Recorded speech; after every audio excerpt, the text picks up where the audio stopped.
Hello friends, welcome back to my channel சுதனும் நானும்.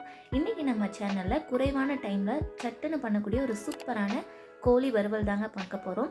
இது நல்ல காரசாரமாக இருக்கும், டேஸ்ட்டும் ரொம்ப ரொம்ப சூப்பராக இருக்கும். சட்டுன்னு பண்ணிடலாம். நான் இன்றைக்கி இந்த சிக்கன் வறுவல் பண்ணுறதுக்கு ஒரு 1/2 கிலோ அளவு சிக்கன் எடுத்து நல்லா க்ளீன் பண்ணி வச்சுருக்கேங்க. இப்போது நம்ம சிக்கன் வறுவல் பண்ண அடுப்பில் ஒரு கடாய் வச்சுட்டு கடாயில் 2 டேபிள் ஸ்பூன் அளவுக்கு எண்ணெய் சேர்த்துக்கலாம். எண்ணெய் நல்லா சூடானதுக்கப்புறமா இதில் ஒரு 2 கிராம்பு கூடவே ஒரு சின்ன துண்டு பட்டை சேர்த்துக்கோங்க. இப்போ இது கூட பார்த்திங்கன்னா ஒரு 1/4 டீஸ்பூன் அளவுக்கு சோம்பு சேர்த்துக்கிறேன். இப்போ சோம்பு நல்லா பொரியட்டுங்க. பொரிஞ்சதுக்கப்புறமா இதில் வெங்காயம் சேர்த்துக்கலாம். இதில் நான் ஒரு 2 பெரிய வெங்காயம் சின்ன சின்னதாக கட் பண்ணி வச்சுருக்கேங்க, அதை உள்ளே சேர்த்துக்கிறேன். இந்த ரெசிபிக்கு வெங்காயம் கொஞ்சம் அதிகமாக சேர்த்துக்கோங்க, அப்போ டேஸ்ட்டு நல்லாயிருக்கும். இப்போ வெங்காயம் நல்லா கண்ணாடி பதம் வர அளவுக்கு வதக்கி விட்டுறலாம். இப்போ பாருங்கள், வெங்காயம் நல்லா வதங்கிருச்சு.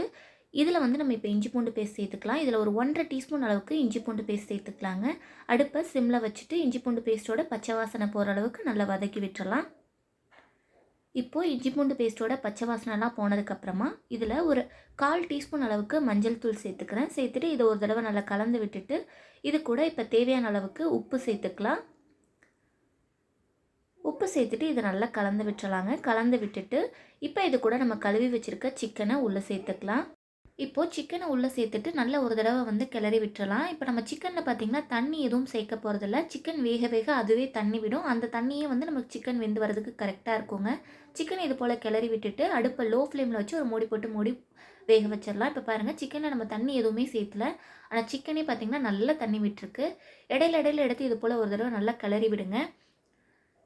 இப்போ பாருங்கள், திரும்பவும் மூடி போட்டு மூடிட்டு நம்ம ஒரு 5 நிமிஷம் விட்டுறலாம். இப்போ பாருங்கள், தண்ணி பார்த்திங்கன்னா நல்லாவே விட்டுருக்கும். நம்ம ஓப்பன் பண்ணி பார்க்கலாம் பாருங்கள்.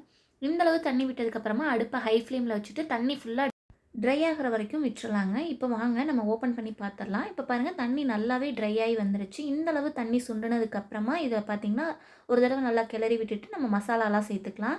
இது கூட நான் 1 டீஸ்பூன் அளவுக்கு மிளகாய்த்தூள் சேர்த்துக்கிறேன். கூடவே 1 டீஸ்பூன் அளவுக்கு மல்லித்தூள், 1 டீஸ்பூன் அளவுக்கு காஷ்மீரி மிளகாய் தூள் சேர்த்துக்கிறேன். இது நல்ல கலர் கொடுக்கும். கூடவே பார்த்திங்கன்னா ஒரு 1/2 டீஸ்பூன் அளவுக்கு சிக்கன் மசாலா, அப்படி இல்லைன்னா கறி மசாலா சேர்த்துக்கோங்க. இது கூட ஒரு 1/2 டீஸ்பூன் அளவுக்கு மிளகுத்தூள் சேர்த்துட்டு இப்போ இதை நல்லா கலந்து விட்டுறலாம். தண்ணி நல்லா ட்ரை ஆனதுக்கப்புறமா அடுப்பை சிம்மில் வச்சுக்கோங்க. இப்படி லோ ஃப்ளேமில் வச்சுட்டே நல்லா இது போல் கலந்து விடுங்க. ஒரு 5 நிமிஷம் மசாலாவோட பச்சை வாசனைலாம் போயிட்டு நமக்கு எண்ணெய் நல்லா பிரிஞ்சு வரட்டும். இப்போ நல்லா கலந்து விட்டுட்டு ஒரு மூடி போட்டு மூடிட்டு ஒரு 2 நிமிஷம் அப்படியே விட்டுறலாம். அடுப்பு லோ ஃப்ளேம்லேயே இருக்கட்டும், இல்லைனா அடி பிடிச்சிரும். இப்போ பாருங்கள், 2 நிமிஷம் கழித்து நம்ம ஓப்பன் பண்ணியாச்சு. எண்ணெயெல்லாம் நல்லா பிரிஞ்சு வந்துருச்சு. பார்க்கும்போதே பாருங்கள் எவ்வளோ கலர்ஃபுல்லாக இருக்குன்னு. சாப்பிட்றதுக்கும் நல்ல காரசாரமாக சூப்பராக இருக்கும். இப்போ இது கூட நல்ல ஃப்ளேவருக்காக நான் ஒரு 2 பச்சை மிளகா பார்த்திங்கன்னா கீறி வச்சுருக்கேன், அதை உள்ளே சேர்த்துக்கிறேன். இது கூடவே கொஞ்சமாக கருவேப்பிலை சேர்த்துக்கிறேன். சேர்த்துட்டு இப்போ இதை நல்லா ஒரு தடவை கலந்து விட்டுறலாம்.